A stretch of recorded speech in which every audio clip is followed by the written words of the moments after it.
Capacitor এবং discharging সরাসরি যেটা ক্যাপাসিটেন্স কুলম্বে, চার্জের storage, charge discharging of charge. আবার charging current, charging potential difference, charging of store অথবা স্টোরের চার্জের স্টোর অ্যাকুমুলেশন, এটার আমরা তিনটা গ্রাফ দেখেছিলাম। চার্জিং এবং ডিসচার্জিং এর তিনটা ছয়টা গ্রাফ। একটা হচ্ছে ইনভেস্টিগেটিং সার্কিট, ক্যাপাসিটরের চার্জ হওয়া এবং ডিসচার্জ হওয়া। একটা হচ্ছে সার্কিট, তিনটা ছয়টা গ্রাফ দেখেছি।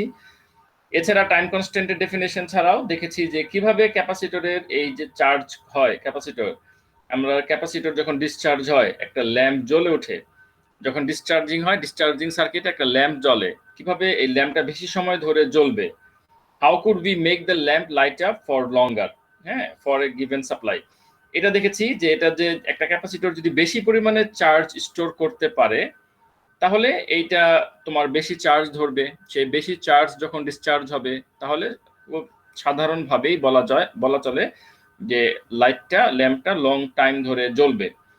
আরেকটা হচ্ছে যে ক্যাপাসিটর যদি স্লোলি ডিসচার্জ হয়, একটা হচ্ছে ফার্স্ট ডিসচার্জ হওয়া, আরেকটা হচ্ছে স্লোলি ডিসচার্জ হওয়া। যেমন পানির কল যদি আমরা ফুল স্পিডে ছাড়ি খুব দ্রুত পানি পড়তে থাকে, আর খুব অল্প করে ছাড়ি অল্প করে পড়তে থাকে। ঠিক তেমনি যে decrease the rate at which the capacitor discharges, এটাকে যদি আমরা এই রেটটাকে যদি ডিক্রিজ করতে পারি ডিসচার্জিং এর, তাহলে এই দুটো অপশন, একটা হচ্ছে storing more charge on the capacitor, decreasing the rate at which the capacitor discharges. তাহলে for the same maximum potential difference increase across the capacitance or capacitor that will increase the charge stores Q equals to CV, আমরা এটা বলতে পারি the charge would be flow more slowly if the bulk resistance হচ্ছে R হচ্ছে greater। একটা হচ্ছে R যদি greater হয়, একটা হচ্ছে increasing the capacitance। এক নম্বর পয়েন্ট হচ্ছে storing more charge, এটা হচ্ছে increasing the capacitance, যে মেটাল প্লেট গুলো বড় করলে increasing more charge, এবং Q equals to CV।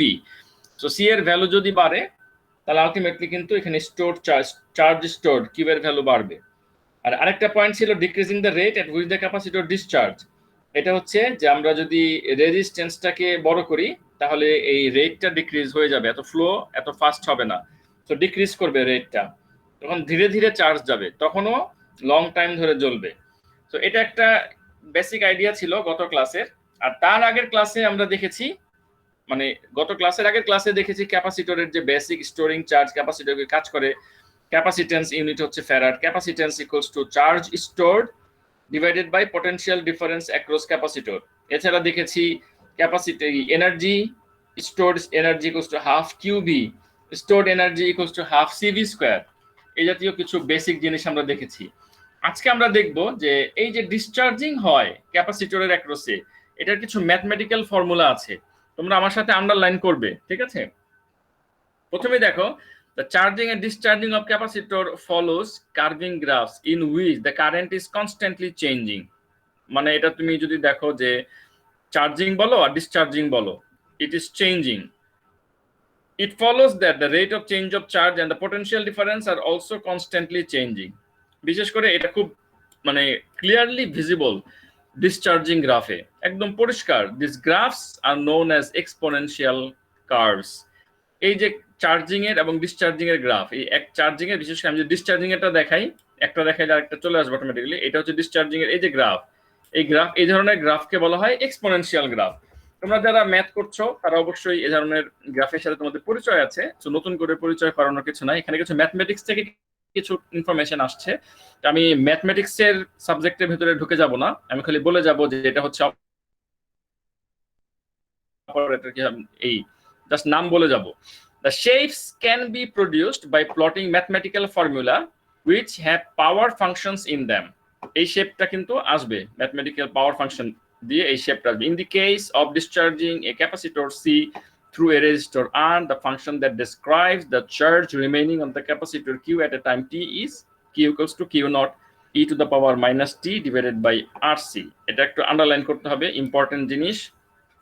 In the case of discharging a capacitor C, একটা ক্যাপাসিটর হচ্ছে C, ডিসচার্জিং রেজিস্টর হচ্ছে R, the function যেটা এটাকে ডেসক্রাইব করে সেই ফাংশনটা হচ্ছে এবং the charge remaining on the capacitor t সময় পরে চার্জ থাকবে হচ্ছে Q। খেয়াল করো টি সময় পরে চার্জ থাকবে হচ্ছে কিউ। এখানে যদি আমি একটু হাইলাইট করে দিই যে ক্যাপাসিটর হচ্ছে সি,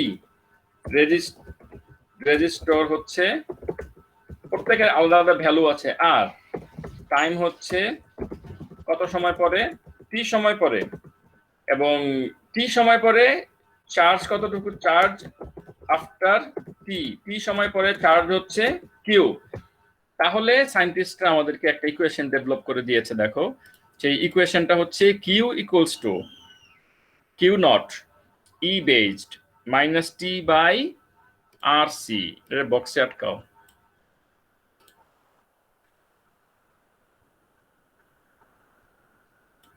এখানে এই কিউ নটটা হচ্ছে initial charge on the capacitor at t equals to 0, যখনও শুরু হয় নাই, ডিসচার্জিং হওয়া শুরু হয় নাই, তখন চার্জ ছিল টি ইকুয়ালস টু 0 তে, টোটাল চার্জ ছিল কিউ নট, অর্থাৎ Q naught is greater than Q. Q naught is greater than Q, समझा?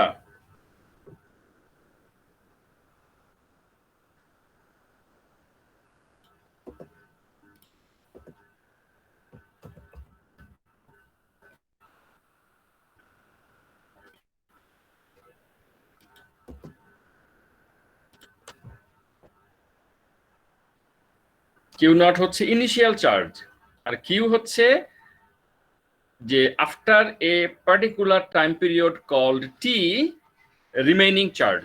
কিউ হচ্ছে remaining charge after a particular time period T. আর আরেকবার হাইলাইট করতে হবে এই জায়গাটা, যে ডিসচার্জিং এর সময় একটা ক্যাপাসিটর ডিসচার্জ হচ্ছে, যার ক্যাপাসিটেন্স হচ্ছে সি, তার রেজিস্ট্যান্স সার্কিটের হচ্ছে আর, এবং আফটার টি পার্টিকুলার টাইম পিরিয়ড টি ক্যাপাসিটরের চার্জ থাকবে, অবশ্যই কমবে, কমে কতটুকু থাকবে একটা নির্দিষ্ট সময় পরে, মনে করো টি দিয়ে সম্পূর্ণ শেষ হয়ে যাবে না ফর এক্সাম্পল, ঠিক আছে? তখন কিউ ইকুয়ালস টু সেই টি সময় পরে চার্জ থাকবে কিউ, সেই Q equals to Q naught e base minus T by R C.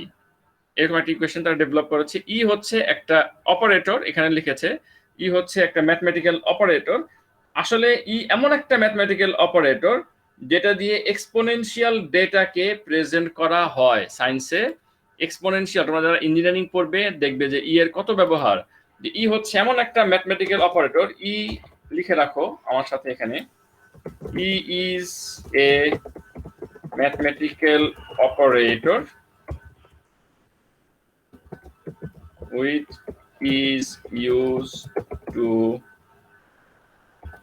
present exponential data।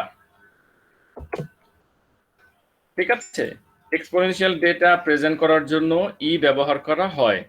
যদিও ই এর একটা ভ্যালু আছে ইকুয়ালস টু 2.718, এটা তোমরা ক্যালকুলেটরে প্রেস করলেই দেখতে পাবে যে ই এর একটা ভ্যালু আছে ইকুয়ালস টু 2.718। ক্যালকুলেটরে ওই যে শিফট দিয়ে, হ্যাঁ, লনের নিচে দেখবা, লন অপারেটর আছে না, ওটা নিচে দেখবা ই আছে, ওটা দিলে দেখবা যে এই ভ্যালুটা আসে কিনা। যাই হোক, এখন আমরা একটা ম্যাথ দেখি। এখানে আমাদের ফর্মুলাটাকে আর পাকাপোক্ত করার জন্য ম্যাথ আছে। কি কি ইনফরমেশন, দিস মাচ ক্যাপাসিটর, প্রথমেই সি এর ভ্যালু দেওয়া আছে, এটা হচ্ছে ক্যাপাসিটর সি এর value, this is C, fully charged by a 12 volt supply. তাহলে আমাদের এখানে ভ্যালু দেওয়া থাকলো কি, এটা হচ্ছে V, is then connected to discharge through 900 ohm resistor, এটা হচ্ছে আর। how much charge remains, দেখো কি কোশ্চেন করেছে, how much charge remains on the capacitor after 20 seconds, এটা হচ্ছে টি এর ভ্যালু। আর how much charge জিজ্ঞেস করেছে, এটা হচ্ছে কিউ। এই যে জিজ্ঞেস করেছে how much charge, এটা হচ্ছে কিউ, কিউ এর ভ্যালু বের করতে বলেছে। তাহলে আমরা initial charge Q naught equals to CV, initial charge মানে এখনো পুরো ক্যাপাসিটর চার্জ অবস্থায় আছে, এখনো ডিসচার্জিং শুরু হয়নি, এই অবস্থায় ক্যাপাসিটরে ভরপুর charge, total charge, initial charge বা total charge into the capacitor, সেটা হচ্ছে Q naught equals to CV, সেই আগের ফর্মুলা যেটা আমরা গত ক্লাসগুলোতে দেখেছি। সি এর ভ্যালু আর পাওয়ার সাপ্লাই এর ভ্যালু মাল্টিপ্লাই করলে টোটাল চার্জ হবে, এটা হচ্ছে Q naught initial charge. which is 0.36 coulomb. এবার এই ভ্যালুটাকে এখানে বসাও, কিউ নট এর জায়গায় 0.36, ই এর জায়গায় ই থাকবে, টি এর জায়গায় -20 থাকবে, আর এর জায়গায় 900 থাকবে, সি এর জায়গায় 0.03 থাকবে। এই ইকুয়েশনটা বসাও, সবাই ক্যালকুলেটর বের করো। এই অপারেশনটা, এই ক্যালকুলেশনটা কিন্তু একেবারে ইজি না। দেখো ক্যালকুলেটরে আসে কিনা সবার। সবাই ক্যালকুলেটর বের করো, এটা দেখো, প্রেস করো, দেখো 0.17 কুলম্ব আসে কিনা। এই জায়গাটা জাস্ট ক্যালকুলেটরে করে আমাকে একটু জানাও। এই জায়গাটা একসাথে সবাই ক্যালকুলেটর বের করে আমাকে বলো যে এটা 0.17 কুলম্ব তোমার আসে কিনা। আসার কথা এসেছে না? জি স্যার। গুড। আর বাকিরা? এসেছে স্যার। সবাই একজন একজন করে দেখে বলো যে পারলে কিনা, মানে ই এর যে অপারেশনটা। সরি স্যার আসছে। ওকে, বাকিরা? পীযূষ? গুড। জাবির? স্যার আসছে। এবার আমরা চলে যাব ভোল্টেজে, যে ভোল্টেজটা কি হবে, যে একটা সার্টেন টাইম পিরিয়ড পরে what would be the voltage. আবার বলছি, while discharging what would be the voltage after a certain time period। আমি লিখে দিই, while discharging what would be the voltage, what would be the voltage after a certain time period।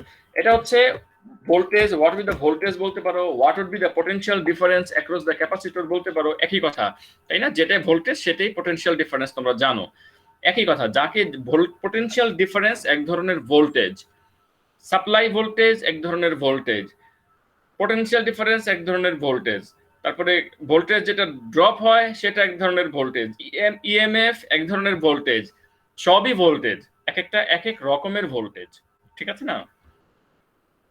এখন দেখো, এই যে potential difference across the capacitor after a certain time, অথবা voltage into the capacitor after a certain period of time, সেটাকে আমরা কিভাবে express করতে পারি? আমরা জানি Q equals to CV, alright.